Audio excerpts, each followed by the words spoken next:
Hello and welcome to the Monocle Weekly.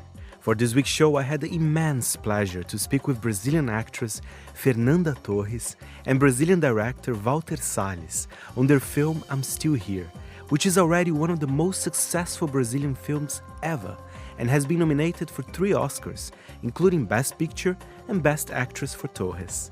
It's a sensational film telling the story of Eunice Paiva, turned activist after the disappearance of her husband in the country's military dictatorship.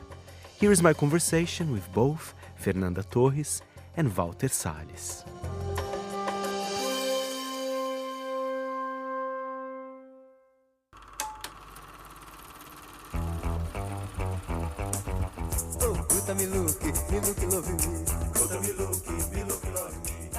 Walter Salles and Fernanda Torres, what a pleasure. As a Brazilian, I'm very happy you've just been nominated for the Golden Globes as well. But let's talk about I'm Still Here. My first question goes to you, Walter.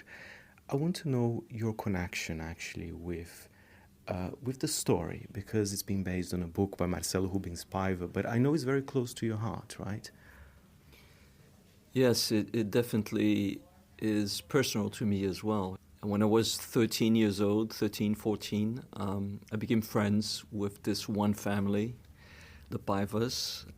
Their house somehow became a place very dear to me. It was a place where we could discuss politics, where we heard music all the time. Somehow what pulsated in it was the possibility of another Brazil, because during that time we were living under military dictatorship. And then this house that represented the possibility of light to me was struck by a tragedy. And that family that I knew so well had to find ways to reinvent itself. And the mother of the 5 kids I was friends with had to find ways to construct a form of resilience and resistance that could allow the family as a whole to go through. So it's really about joy. It's about that joy that is robbed, and it's about finding ways to go on and living. It was very life-affirming, in many ways. And Fernanda, I wonder if you ever met or how much you knew about Eunice Paiva, because, as Walter said about the resilience, that's the word for the character, because she's been through a lot. But you can see in her face how, she has kids, she has so much to deal with. It's incredible. But tell us about your connection, actually, with Eunice Paiva. My connection, my first one was totally because of Marcelo Rubens Paiva, when he wrote his first book, and there was this mother, and I also knew that she was the widow of Rubens Paiva, who had been killed, but nobody had the details. Then finally Marcelo wrote this book, a book where the boy, adult, discovered that his mother is the heroine of the family. And then I watched the interviews, and there was this mysterious woman that in a way guided us throughout the film. She was like persuasive, but always gentle, intelligent. She always had a smile, and she was never someone who would show off her personality or her desires. She's for real. So then when we started to make this film, from the beginning, Walter was like asking me. I remember the first thing I did, and he said, "Trust me, less." And he was always reminding me when I forgot about the smile and the subtraction. I think it's a movie that, perhaps because he was a documentarist and because he lived in that house, he wanted us to do and to be for real. And she was the guide that guided us in this, I think. That's a wonderful answer. And Walter, of course, the film, the critics loved it. It's award-winning, nominated. But there's a crazy connection with the Brazilian audience. Everybody's going to see it, and it's being released together with big blockbusters. How does it feel, because it is perhaps it's a story that Brazilians know very well, close to their hearts from the time. How do you see the audience reaction to it in Brazil? Well, that was the most incredible gift that we received. It was the fact that Brazilians from different generations went to the cinemas to see their own reflection, on the screen, and to unveil a part of Brazilian history that is not in the history books. And all of that through the microcosm of this one family. So somehow digging on the memory of that family, you also dig on the memory of the country as a whole, and I guess that the public recognized that. And as the film was done collectively, they also wanted to see the film collectively. And it was a surprise to see that screenings were completely full and that the film in a very short amount of time reached 2.5 million Brazilians, which is truly a lot.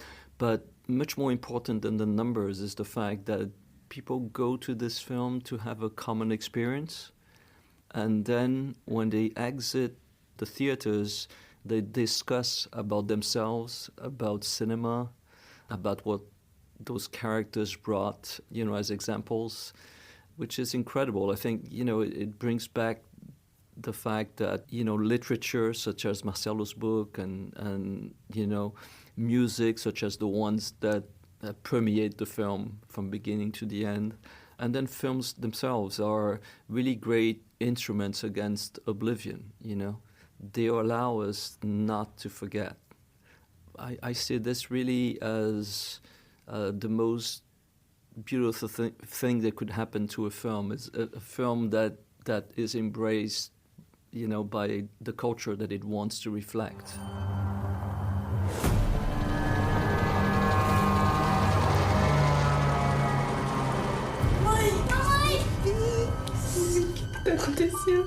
O meu marido está em perigo. Todo mundo está em perigo, Eunice. And Fernanda, as a Brazilian, I try to explain to my colleagues how, Brazilians were very animated about things. It is the World Cup in Brazil right now, with I'm Still Here, and you are, people are going mad for the film, for your acting, and you've been nominated for many awards. How does it feel? It's kind of fun, right? This kind of World Cup vibe in Brazil at the moment. And it's related also to my mother, because she did this ride. She was in this big ride with Walter 25 years ago. So Brazil saw it like it's not only once, we're going to do it twice. But it's more important than that, is that we came from a period where art in Brazil, in the world, but in Brazil, was being really attacked like a dirty thing, like we were corrupted morally, financially corrupted. It was tough. And the most beautiful thing now is to watch Brazil again, people from all over, all kinds of religions, political beliefs. They are proud, and they are proud of our culture, of our art. That was like a turning point that this film was able to do now, in this moment. And together, we discovered that we really were in the edge of a coup d'etat in Brazil when this film was being made. I mean, the last president tried, he had plans, not he, but the plots around him had plans to assassinate the president, the vice president, and the Supreme Court member. So it was happening again when we're shooting this movie. So to have this movie with people loving it now at the same time that they discovered that we're very close to a coup d'etat, just like that one that we had in '64, that's really important, politically and culturally. So in some ways, Walter, the film feels as fresh as ever, as current in its themes as well. But I think one thing you do very well in your films, you keep it personal. It is about politics, but I think when you do like a personal story of the Paiva family, I think any Brazilian can understand that. If you're from the right, from the left, what do you have to say? You know, I think that Marcelo's book allowed us to understand what loss meant to every single member of his family. You know, so you understand what loss represents through very personal experiences from one of the 5 kids, but also from the mother's point of view. I was reading the other day that you can only understand the magnitude of loss when you have experienced joy.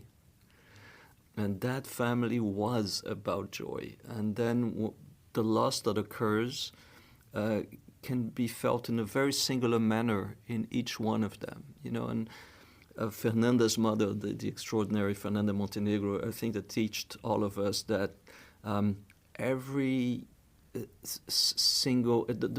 you know, when you want to do a film that has a political penchant, you have first to talk about the human experience. So that's the channel. The channel is through the human and the existential. And, you know, with such extraordinary actors as Fernanda Torres and Fernanda Montenegro, you understand what those characters are going through. And this is how you feel what's going on a human but also on a political standpoint. And Fernanda, how is it to go back? Of course, you're certainly not only a comedy actress, but more recently Brazilians, you know, they were laughing with you. You did amazing series. I mean, including me. How is it to go back to drama? Did it feel comfortable or? Oh, I thought I was lost to drama.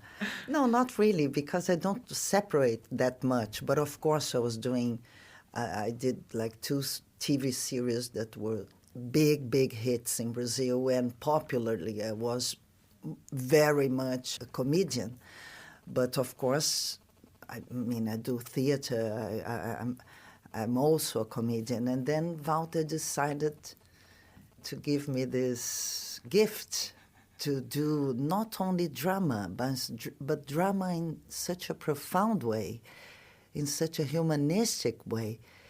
You know, a lot of adolescents now are going to the movies, to the cinema, and they don't know about the dictatorship that much, and they are discovering it through a family that could be theirs. So this humanistic point of view of Eunice Paiva, of Walter, it's very rare. I think it won't happen again. It will take 25 years for this to happen again. I hope it happens again. But I have a final question to both of you. Art in Brazil, are you optimistic for what's happening, you know, politically, whatever, but are you optimistic about art in Brazil in general? I'm never optimistic, and that's my starting point.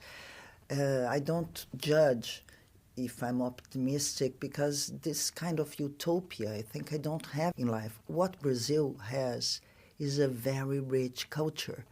I mean, we like to watch ourselves. We are isolated by language, for sure, but we don't care.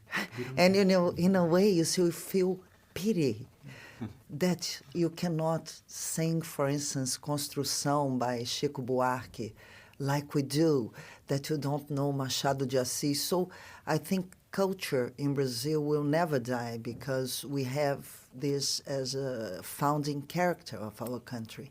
We're very lucky.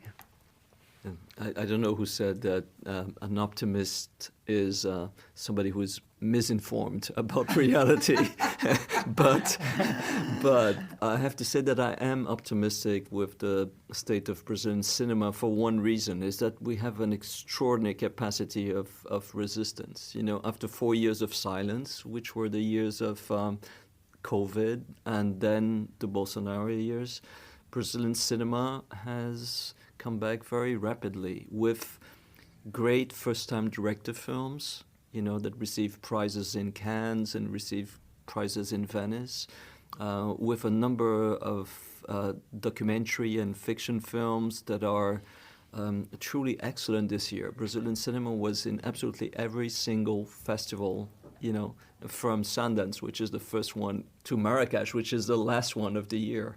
And how great is that? very few years were like this one, and it shows a capacity to recover, but also I would say, the talent to tell stories that somehow reflect this very specific culture that Fernanda talked about. Viva, thank you so much. Não precisa sorrir. Por que não? O editor pediu. Uma foto menos feliz. Ele quer triste. Nós vamos sorrir. Sorriam.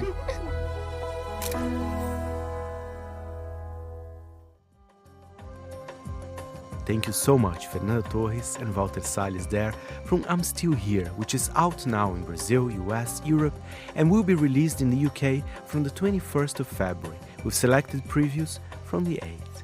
The show was edited by Alan Whedon, and thank you very much for listening.